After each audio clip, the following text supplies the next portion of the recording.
Assalamu alaikum. Hello and welcome to this new edition of Feedback. Today marked the announcement of the preliminary results of the referendum of South Sudan self-determination, and those results were characterized by the 96 or it's actually 99% of voters choosing secession, which of course so far has been the standstill or the way that things are supposed to go.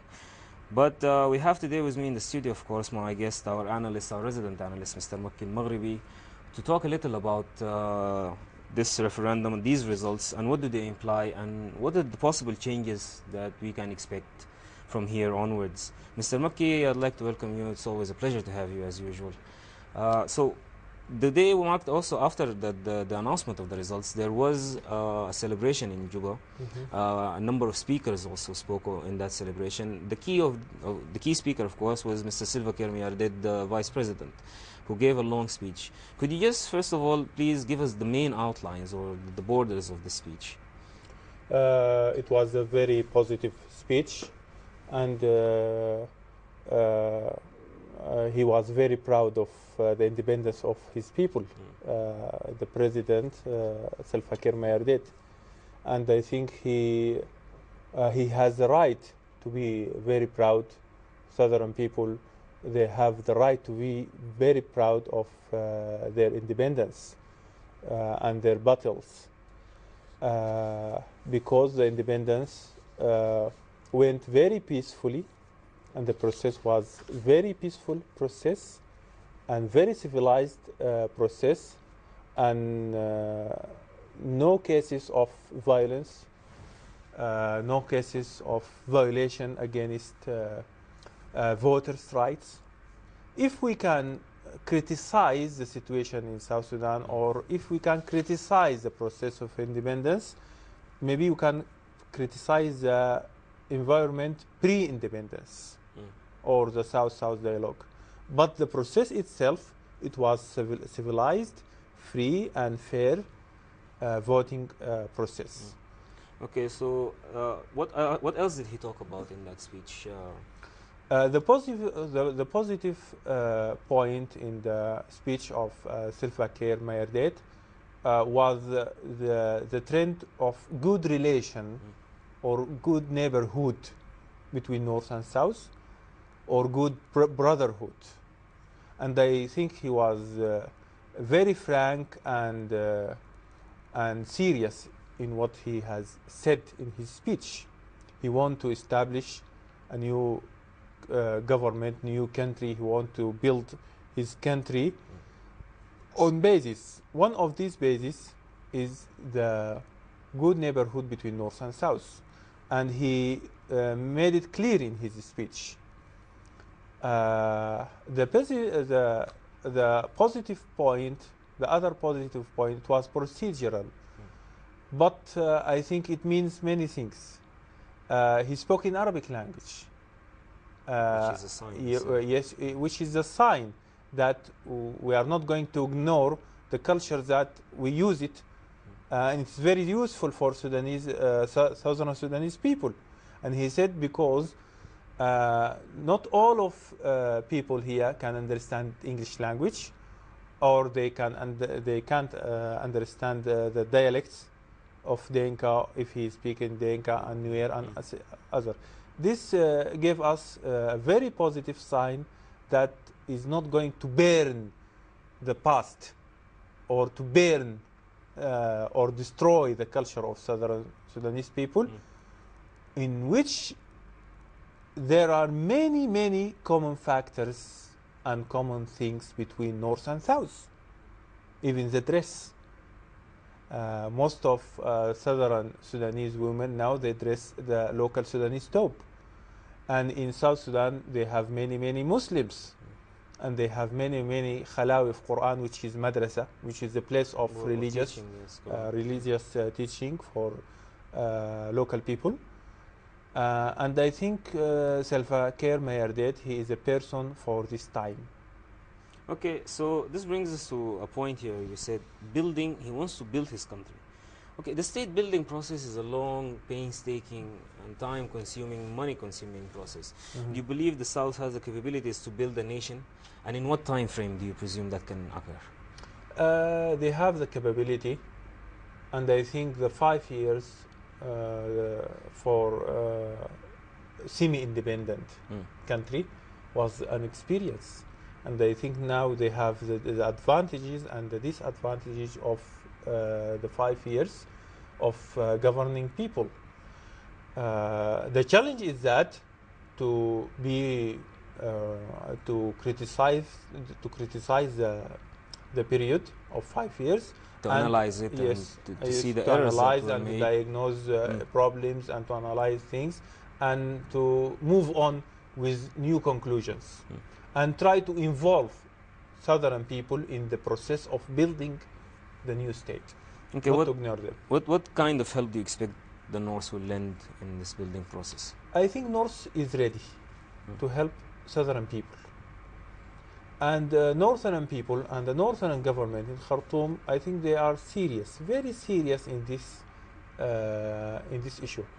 Not because the Obama administration made it clear that northern people or northern government, they have to help and to assist the process of building the new state.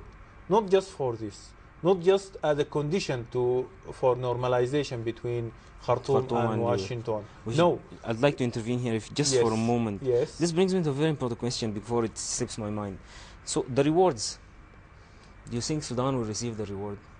From Washington? Yes. Yes. Yes. Obama administration are very serious for good relation between Washington and Khartoum. Maybe the circles, okay, other circles and other lobbies in other places or areas in the United States, they can affect this will. But the will of Obama administration itself is good steps in the process of normalization between Washington and Khartoum. Okay. Okay. So this brings us back to what we were talking about. So the North will help the South, you presume? Yes. As I said to you, it is not just a matter of conditions or a matter of taking the normalization between Washington and Khartoum as a goal. No, because northern people, they understand that if southern people suffered from any problems, they will transfer to the north immediately, and the indisplaced, the interior displaced, IDPs, IDPs people will come to North Sudan. Unfortunately, they will not be IDP. They will be refugees, because this is a foreign country now. This is a change, and I think it will be very big change. It will be very difficult also. Okay, so there's just one point I'd like to clear. What's the status of the petroleum right now? The oil revenues. I think there are some, of course, agreements that are signed with external companies, the Chinese companies, and those companies that are excavating the oil itself. So are these treaties going to continue? I mean, the revenue will still be divided, or what's the status of the revenues right now? Nothing is going to change in this equation. Just the numbers. 460,000 barrels daily, and the revenue of these barrels was $5 million daily for South and $7 million daily for North. This is going to change. $7 million to South and $5 million to the North.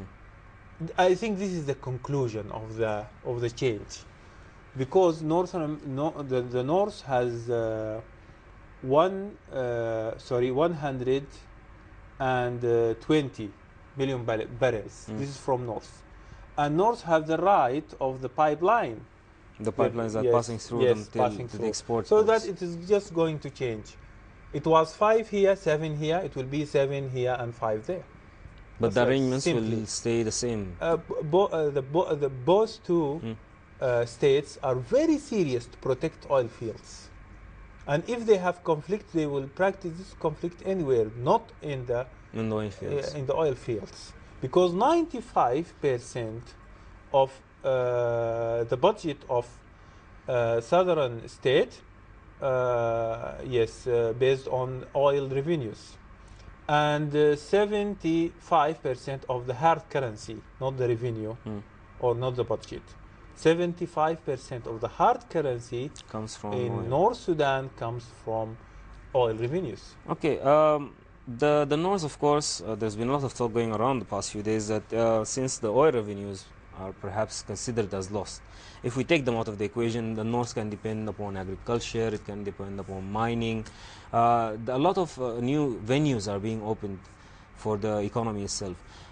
In your opinion, what can the South depend on except oil?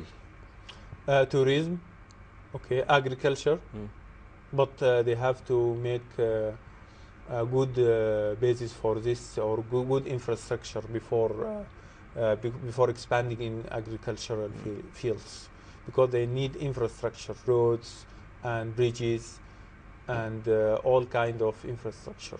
And in this point they need North, and they need Northern companies to come to South and to make an agreement with the government of South Sudan. And I think on the opposite side, in North, will be debate in this problem or these offers. But I think the price will be the double nationality, if you want to ask about double nationality. That's what I was going to ask you about next. The dual citizenship, of course, the double nationality, the Bill of 4 Rights. These issues are the hot topics that are being debated. What do you think the status of the government will be? Will it award this double citizenship? They will begin with the Bill of 4 Rights. But you have to make it balanced.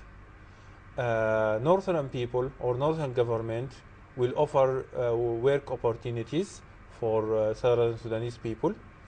And I think it's not, they are not going to dismiss Southern people in a moment.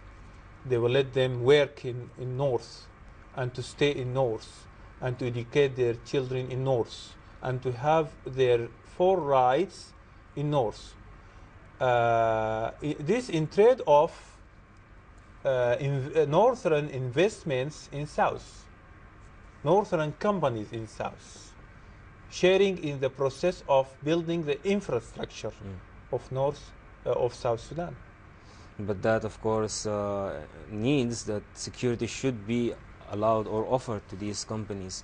Do you think the security situation in the South will allow this kind of work to be? This is the responsibility of the government of South Sudan.